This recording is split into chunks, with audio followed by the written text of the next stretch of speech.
دیتا ہوں. اس کو مفلس کہتے ہیں. تو شرم نہیں آتی؟ آپ بھی غریب نہیں ہو, لیکن یہ میرے دل کا رونا ہے.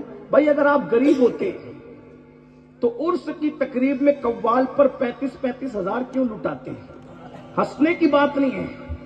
اگر آپ غریب ہوتے, آپ غریب ہو, ابھی میں منع نہیں کر رہا ہوں کسی چیز سے, میں صرف فہرست گنا رہا ہوں, بعد میں آگے وقت رہا تو گفتگو کروں گا کہ کیا کرنا ہے کیا نہیں کرنا. لیکن سن لیں, اگر آپ غریب ہوتے تو ابا کے چہلم میں 5 دیگ کیوں پکاتے؟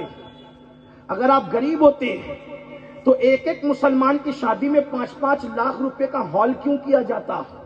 اگر آپ غریب ہوتے تو آپ کی بیٹی کی منگنی میں 5 لاکھ روپے خرچہ کیسے ہوتا؟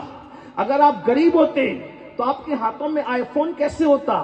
اگر آپ غریب ہوتے تو آپ جو ہے وہ کمپنیوں کے جوتے کیسے پہنتے؟ بھائیوں آپ غریب ہوتے تو اللہ اکبر, میلاد پر یاد رکھنا جتنا مولوی لوگ ادھر ادھر کے, میں اپنے علماء کو مولوی نہیں کہہ رہا ہوں, میں تو ہمارے علماء کو عالم ربانی کہتا ہوں, لیکن اتنا یاد رکھنا جتنا مولوی لوگ چندہ کر کے پرسنٹیج میں زکوٰۃ کھا جاتے ہیں, اس سے زیادہ عاشقان رسول میلاد پر گلی سجانے میں خرچ کر دیتا ہے.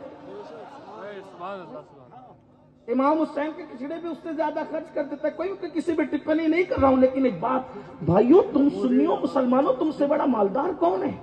اور ایک بات عرض کروں, بڑی بات تو یہ ہے, دنیا ہمارے مقدر پہ رشک کرے کہ ہم مالدار ہیں, دولت ہو نہ ہو, لیکن جس کے پاس عشق رسول کی دولت ہے اس سے بڑا مالدار کون ہے؟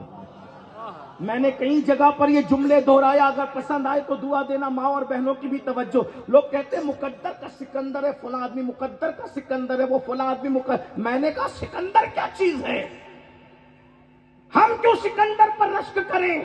اگر سکندر زندہ ہوتا تو ہمارے مقدر پہ رشک کرتا, کیونکہ سکندر میں ہم میں فرق یہ ہے کہ سکندر نے محنت کی ہے, محنت, تب کہیں جا کر 16 سال کی یا 17 سال کی محنت کے بعد آدھی سے زیادہ دنیا اس نے فتح کیا ہے, اور جب مرا ہے تو جنازے میں خالی ہاتھ گیا ہے.